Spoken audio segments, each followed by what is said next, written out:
So for the next session, we have with us Dr. Seema Jain, Research Officer Ayurveda. Madam holds an MD in Kaya Chikitsa and a PhD in Ayurveda. She has a wide experience in both research and administration. She is currently in charge of Panchakarma Unit, Inpatient Department and Preventive Cardiology Department at the Central Ayurveda Research Institute, New Delhi. Dr. Seema's main areas of work are Ayurveda, lifestyle disorders, and Panchakarma. And she is a member of the National Academy of Panchakarma and Research. She has published around 15 research papers and is the author of 2 books on Kaya Chikitsa for the BAMS undergraduate course. She has guided PhD students and is also mentor for the postdoctoral fellowship program under CCRAS, New Delhi. Dr. Jain has completed 30 clinical research projects, has 1 patent filed, and holds 3 copyrights. Over to you, ma'am. Actually आप सभी का जो अभी previous session के बाद जो queries हैं उससे मुझे एक थोड़ा सा आइडिया लग गया है कि आप क्या चाहते हैं। ये जो ट्रेनिंग सेशन आप लेके जाने वाले हैं इसमें आप अपने साथ क्या लेके जाना चाहते हैं।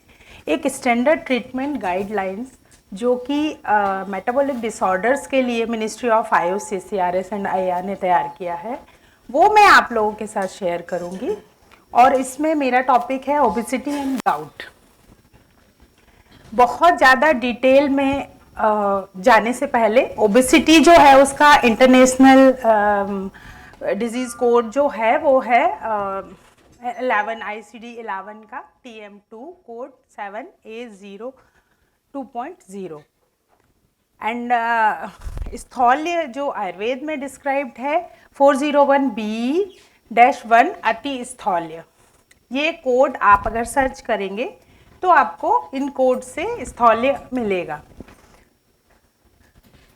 एज यू ऑल नोज कि सिनोनिम्स स्थौल्य, अति स्थौल्य, स्थूलता, मेदो रोग, मेदो वृद्धि, मेदो विकार, ये सब ओबेसिटी के सिनोनिम्स हैं। नेक्स्ट डेफिनेशन, अगर हम डेफिनेशन पे जाते हैं तो obesity is a chronic complex disease defined by excessive fat deposit that can impair health. Obesity in ICD-10 and in ICD-11 is defined as a body mass index BMI of 30 kg per meter square or higher, and BMI between 25 to 30 kg per meter square is defined as overweight. The WHO Asia Pacific region defined BMI is 23 kg per meter square as overweight and 25 kg per meter square as obesity. There is slight difference. Obesity is defined as a body mass index equal to or greater than 95th percentile for age and sex. Similarly, in Ayurveda, obesity described as स्थौल्य, मेदो मांसाति वृद्धत्वाच चल स्फिग उदर स्तना आयथोपचयोत्साहो नरो अति स्थूल उच्यते।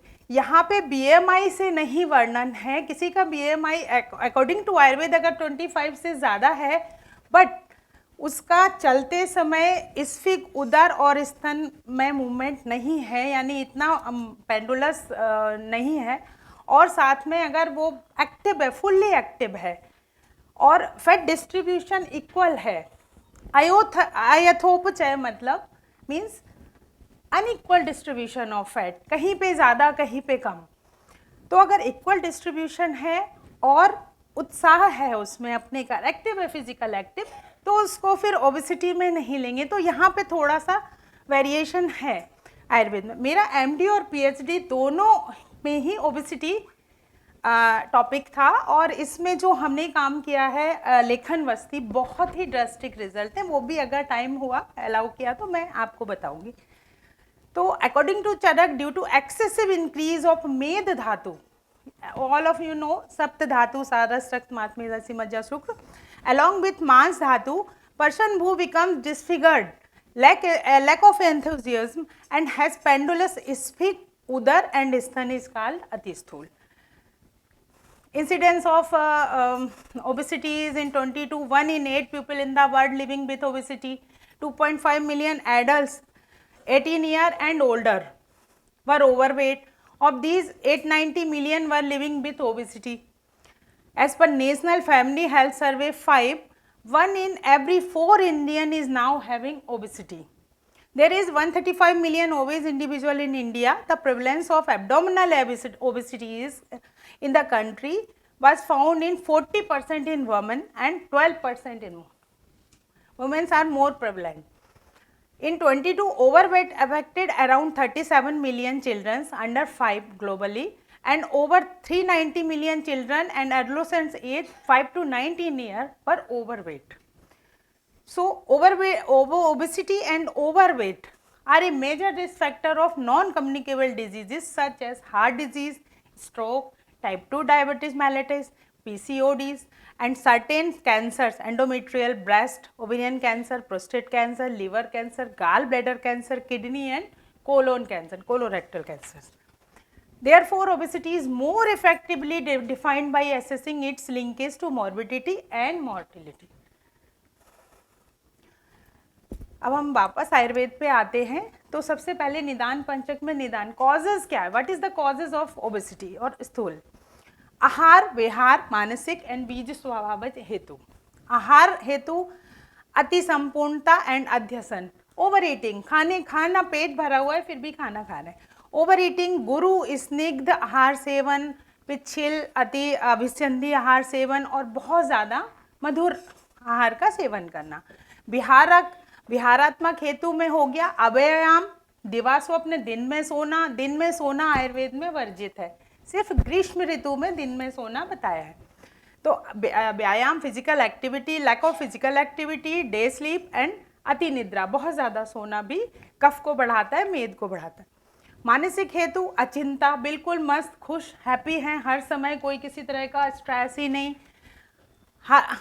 हर्ष नित्य प्रसन्न चित्त है हमेशा, है ना, किसी तरह का मन से कोई मतलब टेंशन ये भी फ्री रह रहे हैं तो भी आपका प्रसन्न है, तो ऑब्वियस है कि धातु वृद्धि होगी। एंड बीज स्वभावत, हेरिडिटरी भी है।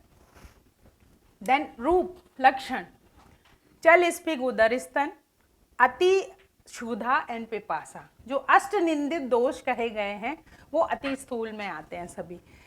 बहुत ज़्यादा भूख लगना, बहुत ज़्यादा प्यास लगना, अति स्वेद, दौर्गंध, जवोप्रोध, किसी कार्य का उत्साह ही नहीं होना, आयुष ह्रास, मतलब एज उम्र कम होती जाती है अगर बहुत ज़्यादा ओवरवेट है तो, और कृच्छ विवाहिता।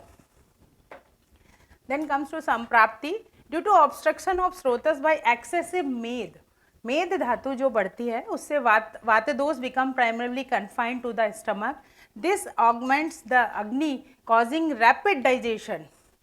वात बढ़ने से अग्नि की वृद्धि हुई और जो भी खाया वो बहुत इजीली फास्ट डाइजेस्ट हुआ, and excessive carving of food, तो कार्विंग जो ज़्यादा हुआ, खाना ज़्यादा लिया, देन अगेन मेद धातु दुष्टि एंड अगेन वो साइकिल होती है। As a result the individual tends to overeat, further causing the overgrowth of मेद धातु, and this vicious cycle leads to स्थौल्य। संप्राप्ति घटक कफ क्लेद है, पित्त पाचक पित्त है, वात समान और व्यान वायु है, दूष्य मेद धातु है, मेनली दूष्य मेद धातु होती है।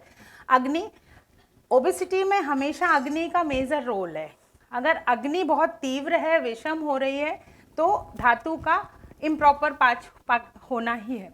तो जठराग्नि और धात्वाग्नि में स्पेशली मेदो धातु का जो है वो मांद्य है। स्रोतस मेदोभव स्रोतस, स्रोतोदुष्टि संग है यहाँ पे, और अधिष्ठान है वपावहन मेदोधरा कला, एंड उद्भव स्थान है आमाशयोत व्याधि है। प्रसार रसायनी द्वारा होता है, चैनल्स द्वारा होता है, और रोग मार्ग है बाह्य रोग मार्ग है ये। आम जठराग्नि मांद्य, मेदोधात्याग्नि मांद्य है, और व्यक्ति स्थान है सर्वांग स्वेद, सर्वांग शरीर, स्पेशली स्फिग उदर और स्तन। If stall is left untreated, अगर वेट बढ़ रहा है और किसी भी तरह से आपको समझ में आ रहा है और अनट्रीटेड है तो it can may lead many diseases like प्रमेह, मूत्रकृच्छ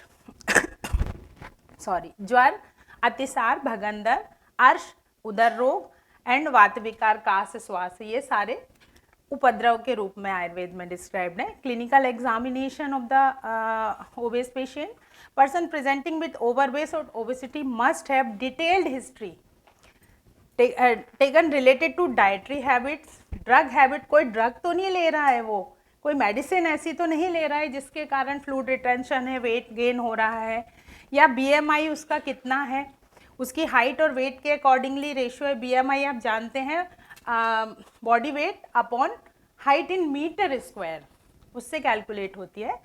साइकोलॉजिकल फैक्टर, उसका ईटिंग पैटर्न क्या है, कभी स्ट्रेस में आके भी ओवर ईट करता है तो वो फिजिकल एक्टिविटी है या नहीं है, और स्लीप पैटर्न क्या है।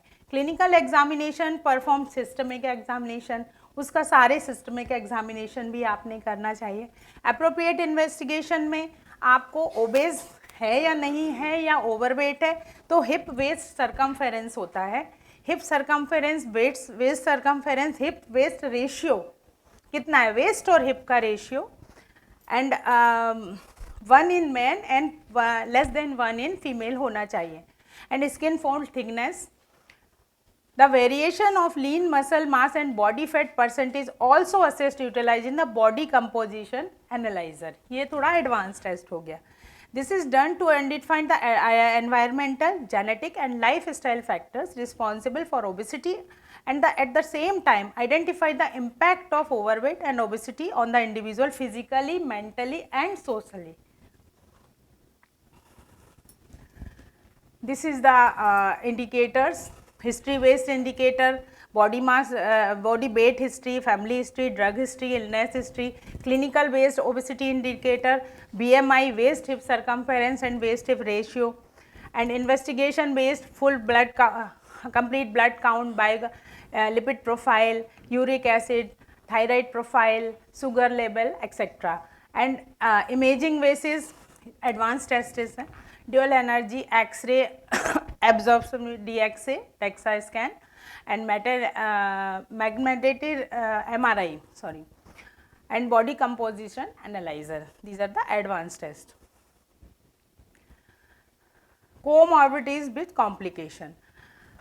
If in a obese person respiratory tract से related comorbidities or complication है obstructive sleep apnea, most common comorbidity है, and obesity hypoventilation syndrome OHS, and cardiovascular related coronary heart disease, congestive heart failure and hypertension, cerebrovascular stroke most prevalent, and gastrointestinal, gastroesophageal reflux disease, and any other esophageal cancer, colon cancer, abdominal hernia, many more.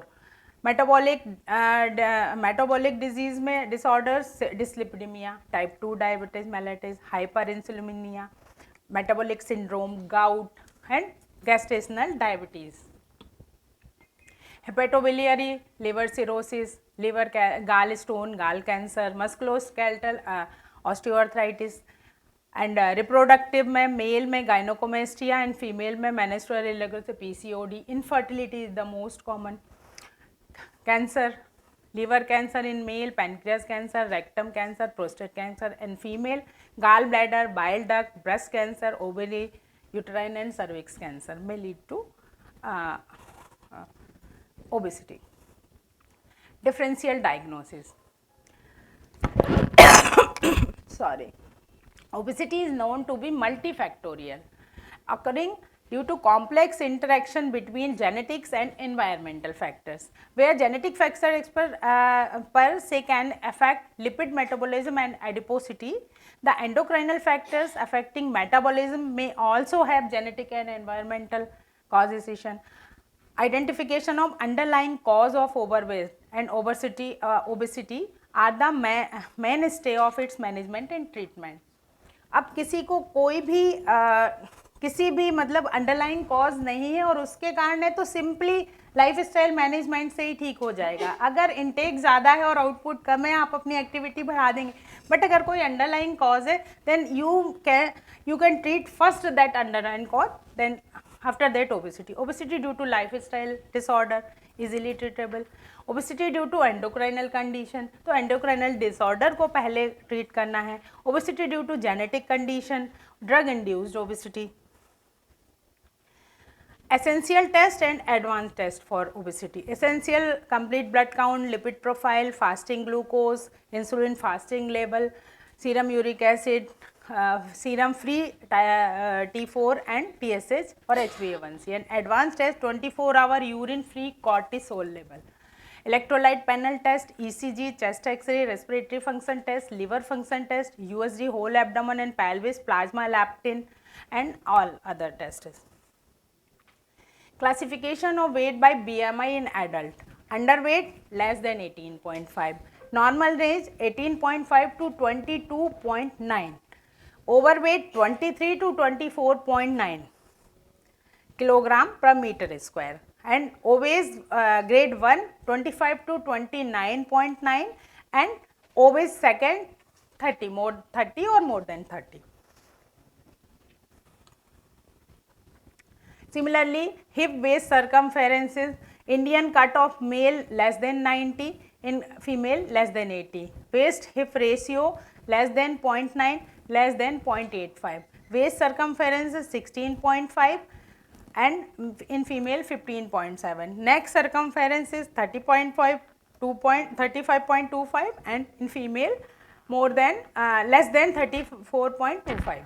Body fat percentage in male less than 25% and in female less than 30%.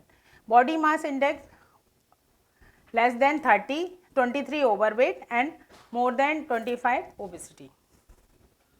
Type of body fat distribution.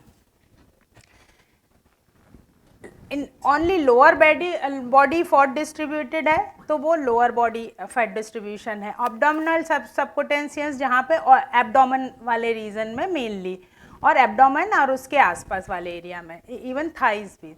Overall coverage equally distribution of fat, पूरे body में equally, hand भी, arms भी है सभी में. And visceral only जिसमें males में generally जो टमी बाहर है. Principle of management. Red flag sign जो है जहाँ पे आपको अपने लेवल पे ट्रीट नहीं करना है, जहाँ पे ये रेड फ्लैग साइन है वहाँ पे ऑब्वियस आपको मॉडर्न उसमें रेफ़र करना चाहिए. वो है अनइंटेंशनल वेट गेन, बहुत ज़्यादा वेट गेन हो रहा है, ब्लडलेसनेस आ रहा है, साथ में स्लीप एपनिया हो रहा है, बिल्कुल रात में वो सो ही नहीं पा रहा है, इतना ऑब्स्ट्रक्शन है उसके रेस्पिरेशन में. Rapid onset of weight gain, BMI greater than 40, morbid obesity है उसको, weight gain associate with other systemic complications कुछ आ रहे हैं, कार्डियक एरिथमिया हो रहा है, अनस्टेबल कार्डियक कंडीशंस हैं, तो इस मैलिग्नेंसीज हैं, तो इस कंडीशन में you have to refer for modern hospitals. Then अब अगर उतना फ्लैग साइन नहीं है और ओवरवेट या ओबेस आपके पास आ रहे हैं तो देन प्रिवेंशन मैनेजमेंट है. आपको ये आ रहा है कि वेट गेन ही हो रहा है, सिंपल, थोड़ा सा हमारा 2-4 महीने से देख रहे हैं कि बहुत फास्ट वेट गेन हो रहा है. Then diet, lifestyle and yoga, ये फर्स्ट प्रिवेंटिव मैनेजमेंट है जो कि आपको करने हैं.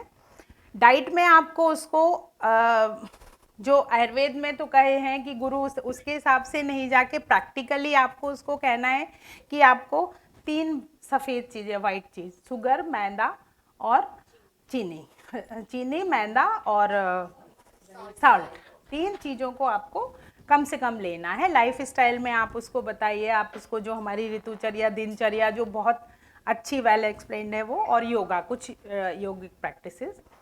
देन पथ्य एंड अपथ्य में अकॉर्डिंग टू आयुर्वेदा उसको बताएं. ओल्ड राइस, श्यामक चावल, यव, लाजा, नवरा एंड कांगू, ये आपको लेना है. दाल में आपको लेना है मूंग, राजमा, कुलत, चना दाल, मसूर दाल, अड़की, अरहर दाल एंड मकुष्ठ एक्सेट्रा. एंड सब्जी वेजिटेबल्स में आप लेंगे पटोल, परवल, पत्र शाक, शिग्रू, वरुणतक, वास्तुका, बथुआ बोलते हैं जिसको, त्रपुष, खीरा, पातार्क, एरवारुक, अदरक, जिंजीवर ऑफिसियनल, मूली, ये आप लेना है. आपने क्या नहीं लेना है, नवीन जो धान्य कहा गया है, शाली, न्यूली हार्वेस्टेड राइस नहीं लेना है, माश, उड़द की दाल नहीं लेना है, और कंद साग, राइजोम वेजिटेबल, आलू या जो भी शकरकंद और ये सब नहीं लेना है। देन फल में जम्मू, आमल की, एला, बिभीत की, हरीत की, मरीच, पिप्पली, एरंड, कर्तकी, नारंग, बिल्व फल ये ले सकते हैं। और मधुर फल, जितने भी मीठे फल हैं वो आयुर्वेद में स्थौल्य में निषेध हैं। साथ में हनी, जितना भी पुराना जो हनी है वो बहुत अच्छा है। तक्र, बटर मिल्क ले सकते हैं। उष्ण जल, तिल, तेल में तिल का तेल ले सकते हैं। सरसप तेल लेखन है। और मेडिकेटेड अल्कोहलिक प्रिपरेशन जो आशा वरिष्ठ हैं वो भी। क्या नहीं लेना है? मिल्क प्रिपरेशन, दही, घी, इक्षुविकार, शुगर केन का जो भी प्रोडक्ट है वो नहीं लेना है। मांस वर्ग में रोहित मत्स्य, रोहू फिश ले सकते हैं। आनूप, औदक, ग्राम्य मांस सेवन कर सकते हैं। अपथ्य जो बिहार में, मतलब जो लाइफ स्टाइल में आपको क्या अडॉप्ट करना है, स्लीपिंग डे टाइम नहीं करना है आपको, सेडेंट्री लाइफ स्टाइल नहीं, be more physically active, lack of exercise नहीं होनी चाहिए आपकी। ओवर ईटिंग, रिपीटेड ईटिंग, एक खाने के बाद कम से कम 4 घंटे का गैप होना ही है। कंज्यूमिंग कोल्ड वाटर, फ्रिज का ठंडा पानी, बहुत ठंडा पानी भी नहीं पीना है। गरम, अगर आप गरम लेंगे तो मेद छटेगा, लेखन होता है उष्ण जल जो है। एक्सेस इंटेक ऑफ स्वीट्स, मिठाई, मधुर रस नहीं लेना है। फैटी फूड, फ्राइड फूड नहीं लेना है और रेड मीट नहीं लेना है।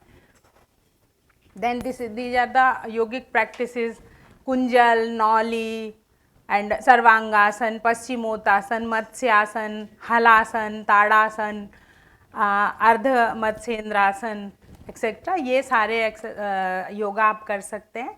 बट इनको आप किसी योगा कंसल्टेंट से कंसल्ट करने के बाद ही एडवाइस करें या उसके सुपरविज़न में आप उनको कहें, क्योंकि कई बार होता है कि सर्वाइकल या लंबर स्पॉन्डिलाइटिस है और उसने ये एक्सरसाइज कर लिया, योगा कर लिया, तो उसको पेन बढ़ सकते हैं।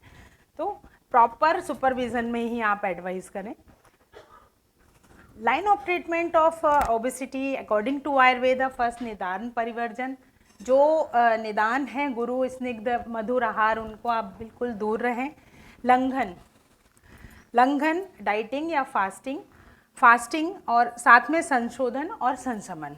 संशोधन में जो है वो बमन, विरेचन, निरोहबस्ती, रक्तमोक्षण एंड शिरोविरेचन। एंड संशमन है एलिवेशन ऑफ समान वायु, पाचक, पित्त, क्लेदक, कफ along with reduction of medu धातु by increasing मेदु धात्वाग्नि। तो जब मेन गोल है संशमन चिकित्सा का, उसमें आपको इस तरह की मेडिसिन प्लान करनी है कि जो समान मतलब वात, पित्त, कफ, क्लेद और मेद धातु, इन सब पे एक साथ कार्य करें। तो आगे कुछ मैं मेडिसिन आपको बता रही हूँ। एट लेवल 1, जहाँ पे सोलो फिजिशियन है या PSC लेवल है, जहाँ पे optimal standard of treatment in situation, वहाँ लिमिटेड रिसोर्सेज हैं आप लोगों के पास, तो दैट टाइम क्या करना है, डायग्नोसिस तो आपका कार्डिनल साइन और सिम्टम हमने बताए हुए हैं। देन आपके पास कुछ यहाँ पे अभी क्वेश्चन था कि हमें कुछ किट या वो होने चाहिए, उसका आंसर यही है कि हम इसीलिए अलग हैं मॉडर्न साइंस से, क्योंकि यहाँ पे पर्सनलाइज इंडिविजुअलाइज ट्रीटमेंट है। यहाँ पे हर व्यक्ति की प्रकृति अलग है और उस प्रकृति के हिसाब से ट्रीटमेंट अलग है। एक पैरासीटामोल सभी पे फीवर कम कर सकती है, लेकिन एक त्रिभुवन कीर्तिरस सभी पे काम नहीं कर सकती। तो इसलिए हम यहाँ पे एक किट दे के एक ही किट से सभी को ट्रीट नहीं कर सकते। तो ये इट्स अप टू यू कि आप किस तरह से मेडिसिन प्लान कर रहे हैं। कुछ मेडिसिन हम आपको बता रहे हैं कि ये आपको ओबेसिटी में प्रिस्क्राइब करना चाहिए। जैसे व्योषादि गुग्गुल 1 ग्राम 2 टैबलेट्स हैं, वो आपको TID में देना है 1 to 3 मंथ्स कॉन्टीन्यूस। ऐसा नहीं कि 15 दिन खा के वेट कम होगा। ल्यूकवार्म वाटर से विडंग चूर्ण, त्रिफला चूर्ण, अयस्कृति, लोध्रासव, गुग्गुलु तिक्त कषाय जो आता है वो आपको 15 ml देना है बिफोर फूड। एंड वर्णादि कषाय, वरादि कषाय, असनादि कषाय, ये कषाय आपको बिफोर फूड, जितने भी क्वाथ हैं वो बिफोर फूड देना है, और जो टैबलेट बटी चूर्ण है वो आफ्टर फूड देना है। और वार्म वाटर, जनरली आपको ल्यूकवार्म या वार्म वाटर ही यूज़ करना है। देन स्थौल्यहार कषाय, ये भी बिफोर फूड है। नवक गुग्गुल भेषज रत्नावली में डिस्क्राइब्ड है, 500 to 1 mg दे सकते हैं, 1 ग्राम दे सकते हैं बीडी में 1 to 3 months with lukewarm water. मेदोहर गुग्गुल, कांचनार गुग्गुल, मेधो बिडंगादि लोहम, त्रिउष्णादि लोहम, क्षारादि लोहम एंड लोहारिस्ट, ये आप प्रिस्क्राइब कर सकते हैं ओबिस पेशेंट को। बट ड्यूरेशन देखिए आप सभी में 1 to 3 months है, इसको 15 days या 10 days में नहीं। मुस्तचूर्ण, हरितकी चूर्ण, अमृतादि गुग्गुल, आरोग्यवर्धनीय वटी, बृहद मंजिष्ठादि क्वाथ, फलत्रिकादि क्वाथ ट्वाइस बिफोर मील, और एम्प्टी स्टमक और अच्छा काम करता है। अगर फलत्रिकादि क्वाथ त्रिफला का क्वाथ है, अगर आप उसको खाली पेट दें तो बहुत अच्छा इफेक्ट है। फलत्रिकादि इसमें है, ओबेसिटी में ही है, स्थौल्य। मैं वही बोल रहा था, ये जो आपने जो मेडिसिन का अभी जो लिस्ट बताया तो इसी में से मैक्सिमम हमारे स्टेट में कितना प्रोक्योर। हाँ, ये मैं पैकेज की बात नहीं बोल रहा, बिल्कुल बिल्कुल। लेकिन इनमें क्या देखा जाता है कि एक भी नहीं है। अब सपोज एक पेशेंट आ गया मेरे पास, सपोज उसका लिपिड प्रोफाइल इंक्रीज हुआ है, तो मैं क्या लिखूंगा? मेरे पास कुछ है ही नहीं, तो मुझे लिखना पड़ता है वो बाहर का पेटेंट मेडिसिन। ठीक है, तो वही मैं बोल रहा था कि अगर अब ये तो उस सिस्टम लेवल पे है कि प्रोक्योरमेंट, हाँ प्रोक्योरमेंट होना है। Ma'am, can we have the questions after the session? Yes. I'm sorry to interrupt. Yes. And preferable diet and lifestyle as mentioned earlier, label 1 पे आपको जो हमने पहले डूज एंड डोंट्स बताए हैं वो आपको बताने हैं। और follow up every month, follow up for 6 months। Every month follow up में आप देखेंगे कि ये मेडिसिन से प्रॉपर वो ले रहा है, उसका कंप्लायंस भी है कि नहीं है, और रिडक्शन ऑफ वेट है। अगर वेट रिडक्शन होता है 1 month में तो पेशेंट फिर तो 6 महीने भी लेने को तैयार होगा। तो ये आपके ऊपर है कि आप उसको किस तरह से टैकल कर रहे हैं। रेफरल क्राइटेरिया, अब आपके पास जो प्राइमरी लेवल पे पेशेंट है और वो आपसे ट्रीटमेंट ले रहा है, पर non response to treatment, no change in weight, anthropometry despite negative energy balance, sudden loss and gain more than 10% of body weight, आपकी मेडिसिन भी ले रहा है, वेट गेन हो रहा है, अनकंट्रोल्ड एंडोक्राइनल प्रोफाइल, आपने प्रोफाइल कराया वो भी अनकंट्रोल्ड आ रहा है, मॉर्बिड ओबेसिटी है more than 40, evidence of an increase severity, complications आ रहे हैं और वो भी बहुत सीवियर हैं, या फिर आप डायग्नोस नहीं कर पा रहे हैं कि ये एक्चुअल ओबेसिटी है या कोई और डिजीज़ के कारण ये इसकी सेकेंडरी ओबेसिटी है, तो उस कंडीशन में you have to refer for further level. At level 2, CSC small hospital where 10 to 20 bedded hospital with basic facilities such as routine investigations, X-ray, Panchkarm facility is there. So clinical diagnosis same as level 1. Clinical assessment of body fat percentage, अगर 10 to 20 bedded hospital है और facilities हैं तो आप body fat percentage करवा सकते हैं। And then अब चूँकि लेवल हॉस्पिटल बढ़ा है थोड़ा सा, तो वहाँ पे पंचकर्म प्रोसीजर आप करा सकते हैं। इसमें त्रिफला और कोलकुलत्थादि चूर्ण जो है उससे उद्वर्तन कराते हैं और इसके बहुत अच्छे रिजल्ट है, फॉलोड बाय वाष्पस्वेद। एंड लेखन वस्ती त्रिफला क्वाथ गौमूत्र क्षौद्र क्षार समान्विता, त्रिफला क्वाथ गौमूत्र और हनी, ये मेन उसके कंटेंट है। बाकी सब प्रक्षेप में है, यवक्षार, तुत्थ, काशीष, हिंगू, निर्यास, शिलाजितु। एंड विरेचन स्नेहपान, अगर विरेचन प्लान करना है तो प्रॉपर विरेचन प्रोसीजर करनी है। देन स्नेहपान विद पंचतिक व्रत फॉर 5 to 7 days, सर्वांग अभ्यंग विद मूर्छित तिलथेल 1 to 3 days, सर्वांग बाष्पस्वेद विद दशमूल क्वाथ, विरेचन विद त्रिवर त्रबले अलॉन्ग विद द अनुपान ऑफ त्रिफला क्वाथ और द्राक्षा कसाय। और इसी तरह से वमन भी प्लान कर सकते हैं, स्नेहपान, सर्वांग अभ्यंग स्वेद, देन वमन process. Preferable diet and life style same as describe, dos and don'ts बताना है और क्या नहीं करना है लाइफ स्टाइल में भी वो भी बताने हैं। Follow up every 3 months, every month follow up for 3 months उस लेवल पे आपको कराना है जहाँ पे आप पंचकर्म वगैरह भी कर रहे हैं। Referral criteria same mention in level 1 plus psychological imbalance, अगर वो इतना साइकोलॉजिकल उसमें इम्पैक्ट आ रहा है उसके ओबिसिटी मोरबिड कंडीशन से, या सस्पेक्टेड लाइफ थ्रेटनिंग कॉम्प्लिकेशंस हैं, या such as heart failure, obesity के कारण इतना ज़्यादा वेट हो रहा है और उसके कारण उसको लाइफ थ्रेटनिंग कॉम्प्लिकेशन है, तो उसको भी आपको अगले रेफ़र करना है आगे।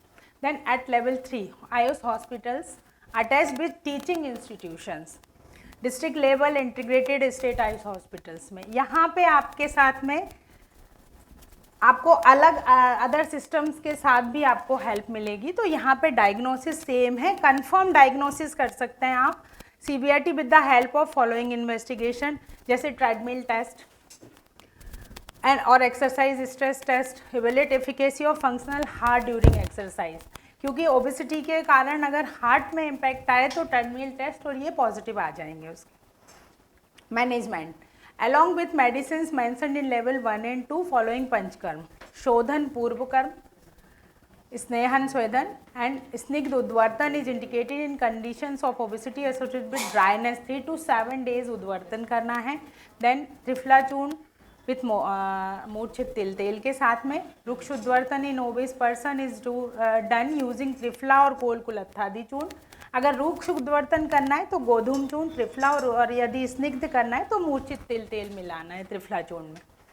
इट इज़ फॉलोड बाई स्नेहपान विद तिक्त घृत, गुग्गुल तिक्त घृत, वरुणादि घृत, त्रिफला घृत, 3 to 7 days फॉलोड बाई विश्राम काल फॉर 1 day, 1 दिन का रेस्ट, उसके बाद में इन बीच अभ्यंग करेंगे। देन स्टीम स्वेदन 1 to 3 days। नेक्स्ट डे अभ्यंग विद स्टीम एंड वमन are administered, obesity is associated with कफ प्रधान लक्षण, अगर कफ डोमिनेंस है तो वमन कराना है, पित्त है तो विरेचन कराना है। इन केस ऑफ पित्त डोमिनेंस इंस्टीड ऑफ वमन विरेचन इज एडमिनिस्ट्रेटेड विद त्रिव्रत अवलेय।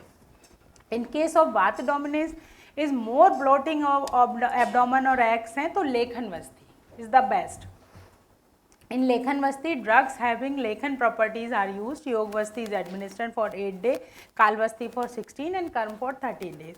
जो यहाँ पे है लेखन वस्ती हमने अपने MD और PhD में यूज़ किया है। जनरली जब कर्म काल और योग वस्ती करते हैं, ये जस्ट मैं आपको बता रही हूँ, आप इम्प्लीमेंट कर सकते हैं। तो हम क्रम है 1 + 3 + 3 + 1 जो 8 days का है, यानी पहले स्नेहन, स्निग्ध वस्ती, फिर निरूह, फिर इससे अल्टरनेट डे, इस तरह से है, मतलब अनुवासन और निरूह का। तो यहाँ पे जो लेखन वस्ती है वो, हाँ, यहाँ जो लेखन वस्ती है वो आपको चूँकि हम यहाँ पे स्नेह वस्ती नहीं दे रहे हैं, तो उस जो सुश्रुत ने इंडिकेट किया है त्रिफला क्वाद गौमूत्र, उसमें सरसब तेल डाल के हम कंटिन्यूस दे सकते हैं। और हमने दोनों बार दिया है MD और PhD में, और 5 to 10 kgs वेट 1 month में रिड्यूस हुआ है। तो आप उसमें सरसब तेल ऐड करें, क्योंकि सरसब तेल भी लेखन है। Then 50 ml purification and other procedure as per applicability, उद्वर्तन, लेखन वस्ती, विरेचन, वमन, preferably diet and life style as mentioned above, and follow up every month for 3 months आपको फॉलो अप भी करना है, अगर बस्ती भी दिया तो भी। Referral criteria same as mentioned earlier at level 2 plus morbid obesity non responding to treatment, uncontrolled hypertension हो रहा है, वर्सनिंग हाइपर ट्राइग्लिसरीडेमिया हो रहा है, worsening insulin resistance and hyperglycaemia है, सस्पेक्टेड कार्डियक एरिथमियाज हैं, सस्पेक्टेड पॉलीसाइथीमिया है, and other modalities can be considered depending on the case of rehabilitate properly. तो आपको लग रहा है कि ये हमारे लेवल पे मैनेज नहीं हो रहा है और इमरजेंसी केयर है, तो you can refer. Thank you. Any query?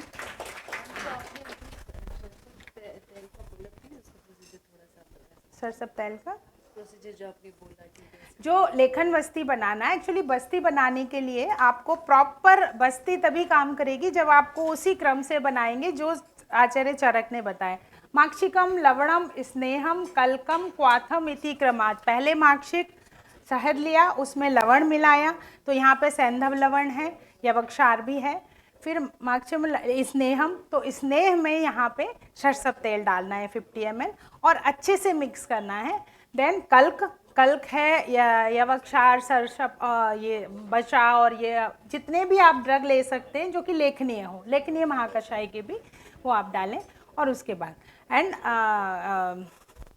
Then क्वाथ, त्रिफला क्वाथ अच्छे से मिक्स करने के बाद में उसको एडमिनिस्टर करना है।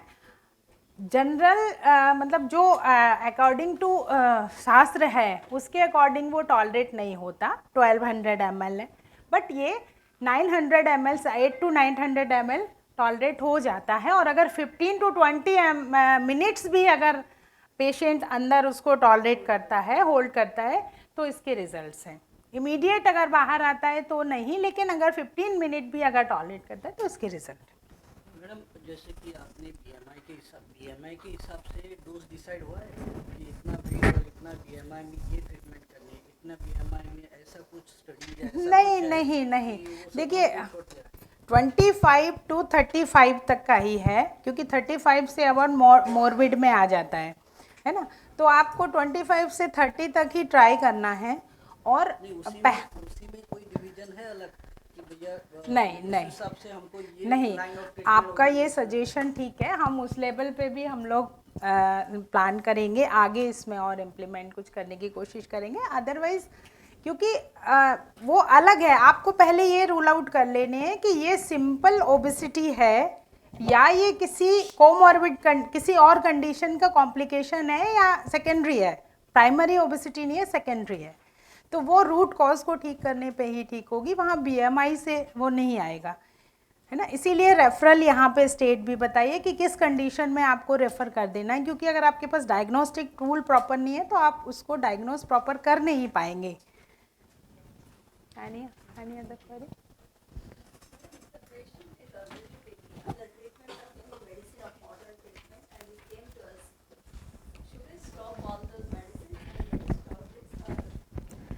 Depending upon the which medicine he is taking. If he is taking heart medicine for cardiac problem, then you should continue. Yes, you continue. Don't discontinue that medicine.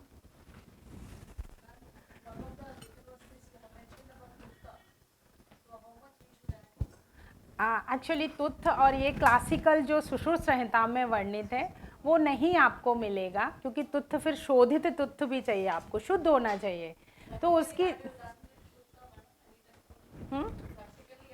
No लेखनीय महाकषाय के drug लिए हैं। 10 जो लेखनीय महाकषाय हैं, बचा, अतिविषा, हेमवती, चिरबिल, ये लिए हैं, ये इनका पाउडर लिया है प्रक्षेप द्रव में, तुथ नहीं लिया। नो बिल्कुल नहीं, बस इतना कॉम्प्लिकेशन है कि रिटेंड नहीं होगी, हाँ, विद इन 5 मिनट 2 मिनट या लगाते ही वापस आ जाएगी, बाकी और कोई कॉम्प्लिकेशन नहीं है। 15 मिनट जहाँ भी रिटेंड हुआ 1 to 10 kg वेट रिड्यूस हुआ है, बहुत अच्छा, इसीलिए कंटिन्यू किया था पीएचडी टॉपिक। मैडम ये जो आपने ड्रग्स दी है, are these medicines are there the essential drug list provided by Ministry of Ayush? Yes. These all are there in the Yes. essential drug list. Now orientation on gout through Ayurveda. So ICD-10 code is M10, ICD-11 traditional medicine 2 code is SP14, and Vatrak National Ayurveda morbidity code is ED8. Definition: Ayurveda is a chronic disease of deposition of monosodium urate crystals which form in the presence of increased urate concentration. It is characterized by severe pain, redness, tenderness of joints which occur due to too much uric acid crystal deposit in the joints. And similarly in Ayurveda, this disorder is characterized by chronic joint pain and body pain along with stiffness, swelling over joint due to vitiated Vata as well as Rakta Dhatu. Incidence: globally the gout is prevalent in range of less than 1% to 6.8%, and incident of 0.58 to 2.8% per 1000 person years. Gout is more prevalent in men than in women with increasing age and in same in ethnic groups.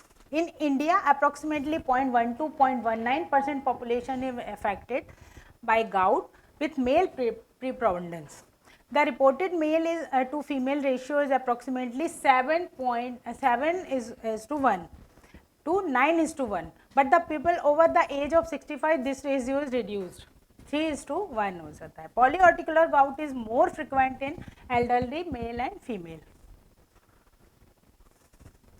Initial presentation of gout, predominantly monoarticular with ankle joint.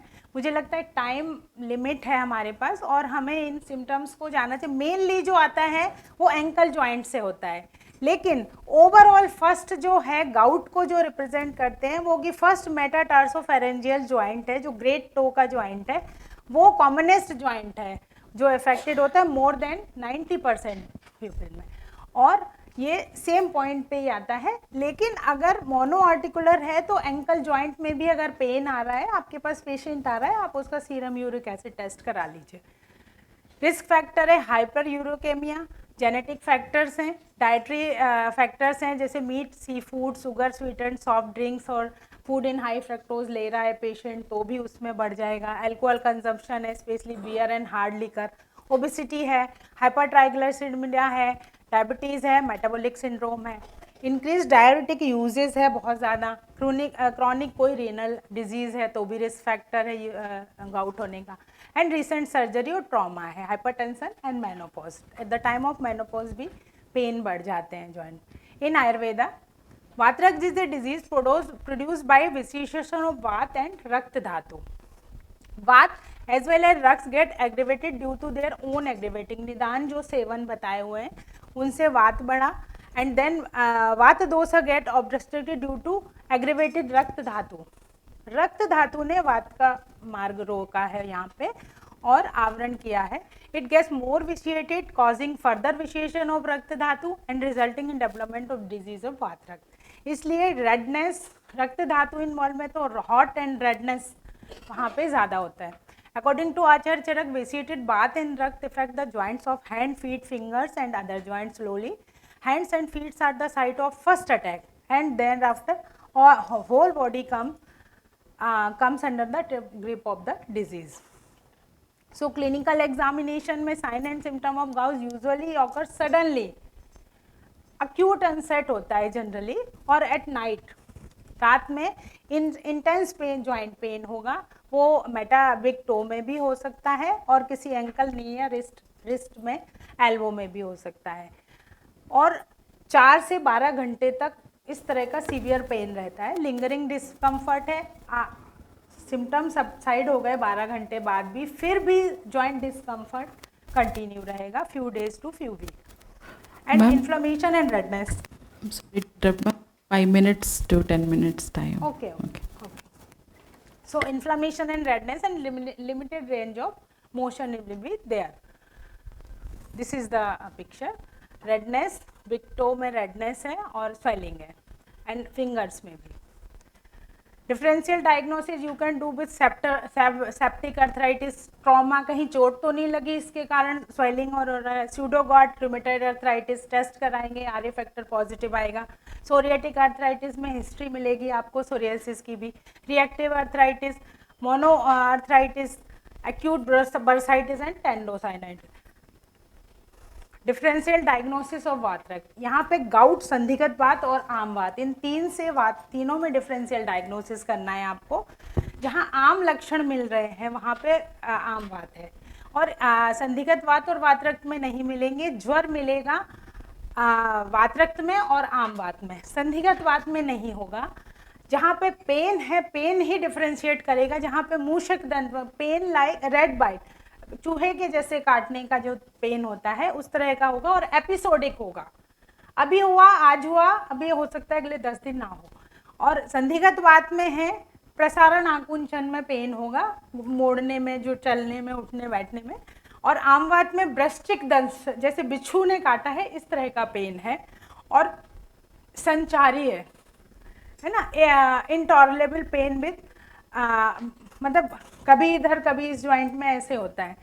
Then शोफ, inflammatory changes मिलेंगे single joint में या मल्टीप्लर joint में मिलेंगे. और संधिगत वात में जैसे कि वात पूर्ण द्रति स्पर्शा, जैसे कि पानी से भरा हुआ कुछ है, उसको छूने पे ऐसे स्वेलिंग है और वहाँ पे कुछ इंड्यूरेशन भी.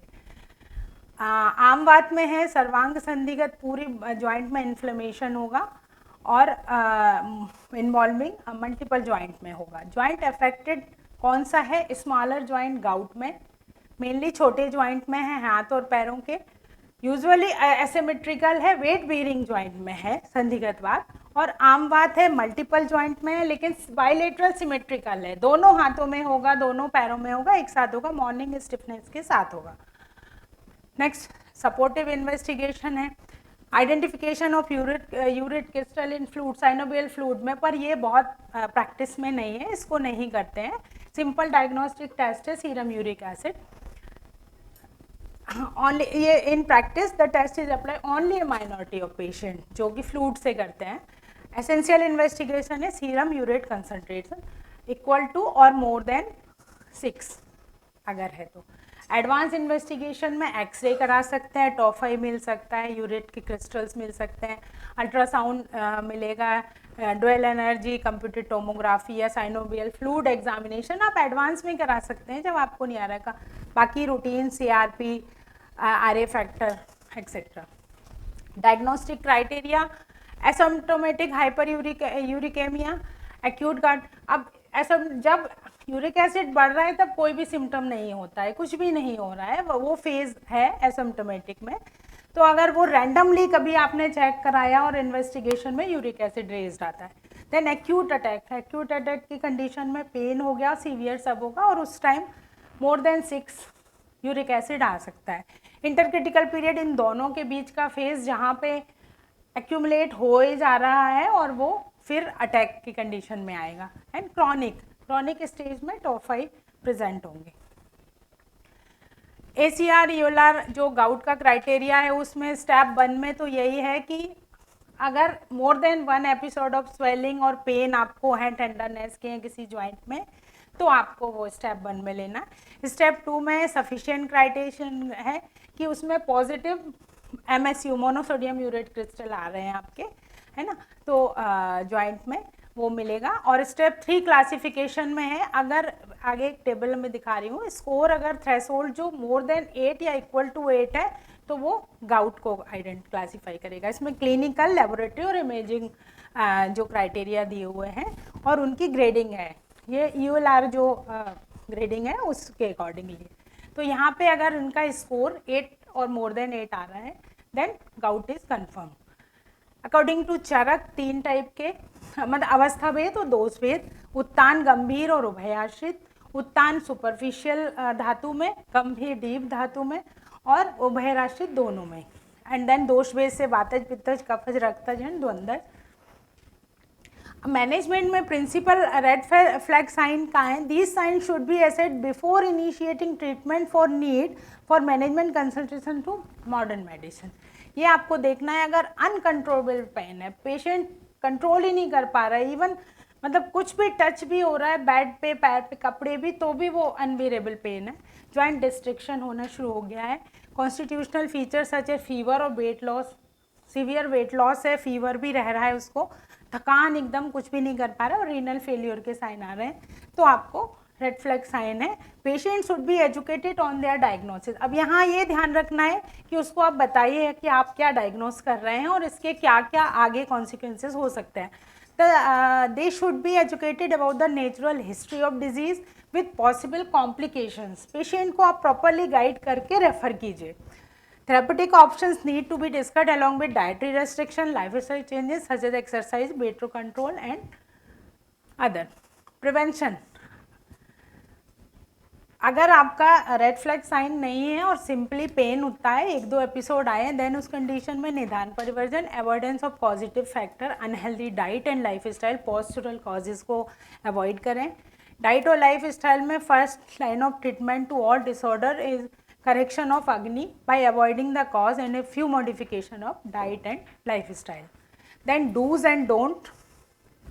प्रॉपर कुक्ड खाना, फ्रेश फूड लेना है, पुरान चावल, शानी, गेहूँ, रेड राइस, बार्ले, पल्स में ग्रीन ग्राम, चिक पीस और रेड लेंटिल, फ्रूट्स में द्राक्षा, ग्रेप्स और ड्राई फ्रूट, क्योंकि ये ब्राउन भी है, थोड़ा सा जॉइंट डिस्ट्रिक्शन हो रहा है तो उसको हील करेंगे। Ash God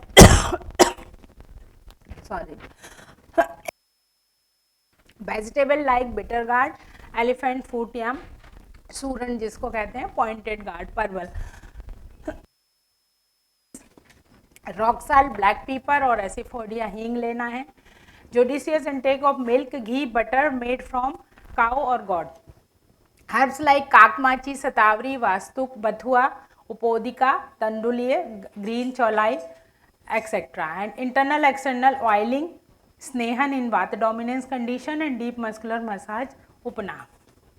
then don'ts, excessive intake of dried and preservative frozen food, ये बंद करना है। Refined food such as bakery product and white flour, excessive intake of pulses, black gram, horse gram, है ना, ये वाइट पी, सफ़ेद जो मटर है, काला उड़द है और हॉर्स ग्राम, कुलथ, इनको नहीं लेना है। कोल्ड बेवरेज, कोल्ड ड्रिंक्स, ये लिकर, ये नहीं लेना है। Excessive intake of radish, flat beans, betel leaf, ये भी नहीं। एक्सेसिव पान वगैरह ये यूज़ नहीं करना है। और सेम, फ्लैट बीन सेम। वेजिटेबल प्रिपेयर्ड विथ लॉस और नो ऑयल और ghee, excessive intake of meat और एक्वेटिक मैरिन एलिमेंट्स, अनुपमांस जो है वो नहीं लेना है। Excessive intake of sour and pungent food, अति कटु, ये नहीं लेना है। Excessive intake of curd product and sugar cane juice and suppression of natural urges, natural urge को बिल्कुल भी सप्रेस नहीं करना, specially hunger, ball, urine and emotions, शारीरिक और मानसिक दोनों।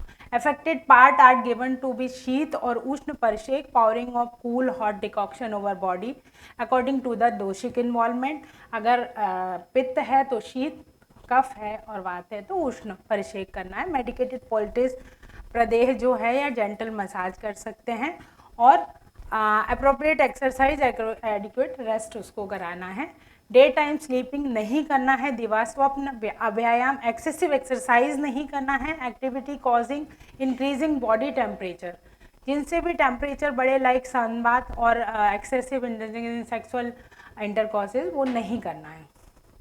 Yoga, various yoga practices helpful, जैसे वस्त्रिका, कपालभाति, अनुलोम विलोम, various relaxation techniques, twisting movement of body, योगासन लाइक वज्रासन, त्रिकोणासन, धनुरासन, नौकासन, अर्धमत्तेन्द्रासन, पवन मुक्तासन एंड सूर्य नमस्कार। At the level of 1, solo physician है तो क्लिनिकली डायग्नोस करें। Diagnosis of gait is primary clinical and made after a complete medical history and physical examination. However, some investigation like complete blood routine और serum uric acid ये आप करा सकते हैं। Then management, गुड़ूची क्वाथ, गुड़ूची ड्रग ऑफ चॉइस है इसमें, तो गुड़ूची का काढ़ा आप दे सकते हैं। Decoction 60 to 80 ml 2 divided dose before meal and 2-3 months for आम की कंडीशन में ल्यूकवार्म वाटर से देना है। गुड़ूची स्वरस भी दे सकते हैं, क्वांटिटी मात्रा है 10 to 20 ml before meal. Excuse me, ma'am. Finishing only. Okay. कोकलाक्ष कसायम, लघु मंजिष्ठादि क्वाथ एंड ट्रिप्ला क्वाथ, रासना एरंडादि क्वाथ, पटोलादि क्वाथ, कैशोर गुग्गुल, कैशोर गुग्गुल और बड़ा गुड़ुचवादी तेल पर CCRS में स्टडी हुई है और बहुत ही अच्छे रिजल्ट है। फॉर 3 months दिया है। और बड़ा गुड़ुचवादी तेल से मसाज। अमृतादि गुग्गुल, गोक्षरादि गुग्गुल, पुनर्नवा गुग्गुल, निम्बादि चूर्ण, एरंड तेल, पिंड तेल, क्षीरबला तेल, अमृतादि तेल, बला गुरुच्वादि तेल, ये लोकल एप्लीकेशन के लिए हैं। स्वयंभू गुग्गुल, महातिक्तादि घृत, गुग्गुल तिक्तिका घृत। Diet and life style and mention earlier and follow up every 15 days में आपको और एज पर नीड आपको फॉलो अप करना है। Review should include referral. अब रेफरल की कंडीशन वही है, high grade fever, body weight loss है, अनकंट्रोल पेन है और सीरम क्रिएटिनिन और यूरिया बहुत ज़्यादा नॉर्मल लिमिट से बढ़ रहा है, अनकंट्रोल कोमॉर्बिडिटी है और डायग्नोस्टिक अनसर्टेनिटी है। आप अभी भी अनसर्टेन है कि गाउट है या नहीं है, उस कंडीशन में भी you have to refer. At level 2 CSC और small hospital, clinical diagnosis same as level 1। Investigation, diagnostic would be primarily clinical along with some investigation which will be necessary to investigate complication or exclude other differential diagnosis as complete blood counts, renal function test, fasting lipid, glucose, thyroid and urate. Management, कोस्ट शुद्धि, second level पे जहाँ पे आपके पास hospital है, कोई भी medicine start करने से पहले, संशमन औषधि देने से पहले शोधन करना है। शोधन कोष शुद्धि के लिए आपको मेडिसिन देना है। अभिपत्तिकर चूर्ण 5 to 10 gram with warm water at bed time, और एरंड तेल 10 to 50 ml at bed time with lukewarm milk. In addition to the medicine mentioned in level 1, following medicine added, जैसे बृहद मंजिष्ठ आदि क्वाद, सिंहनाथ गुग्गुल, पंचतिक्त घृत गुग्गुल, सुकुमार घृत, जीवनीय घृत, ग्रह धूमादि लेप, लोकल एप्लीकेशन नागरादि लेप, दशमूलक क्षीर, सहचरादि तेल, पिंड तेल, धानवंतर तेल और छीलबला तेल you can use. Panchakarma procedure, लेप, ग्रहधूमादि लेप और जदमयादि लेप। परिषेक में दशमूल का परिषेक कर सकते हैं आप, या दशमूल क्षीर का। एंड तेल परिषेक भी कर सकते हैं, जहाँ पे स्तंभ हो, स्टिफनेस बहुत ज़्यादा है, वहाँ पे तेल परिषेक करेंगे सहचरादि, पिंड तेल, धनवंतर तेल से। अभ्यंग with suitable oil mentioned and above, और diet and life style as earlier. Referral same mentioned above. अगर आपको कहीं भी लग रहा है एक्स्ट्रा आर्टिकुलर टॉफाई है, अनकंट्रोल कॉम्प्लिकेशंस है, you can refer the patient. At level 3, Ayush hospital attached with teaching institution, जहाँ पे मल्टीपल डिपार्टमेंट और फैसिलिटी इन्वॉल्व है फॉर डायग्नोसिस और इंटरवेंशन। वहाँ पे मस्ट प्रोवाइड एडिशनल फैसिलिटीज, जैसे डाइटिशियन।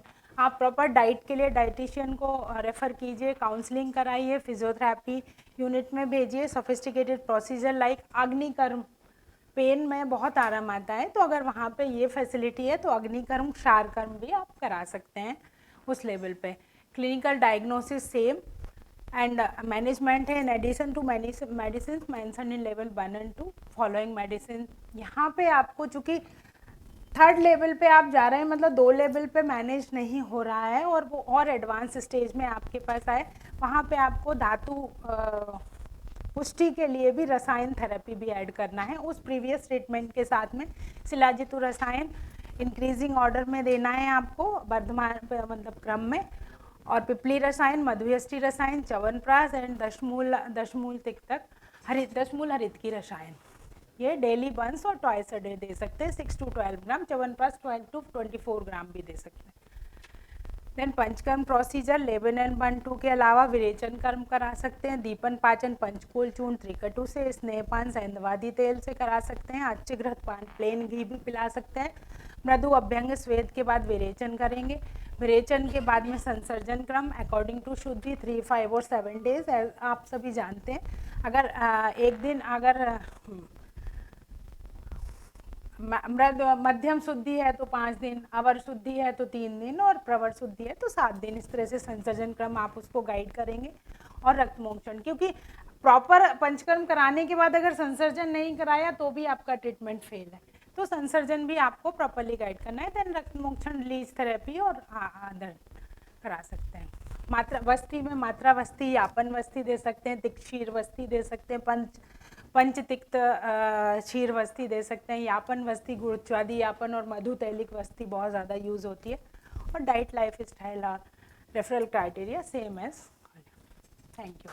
Any query?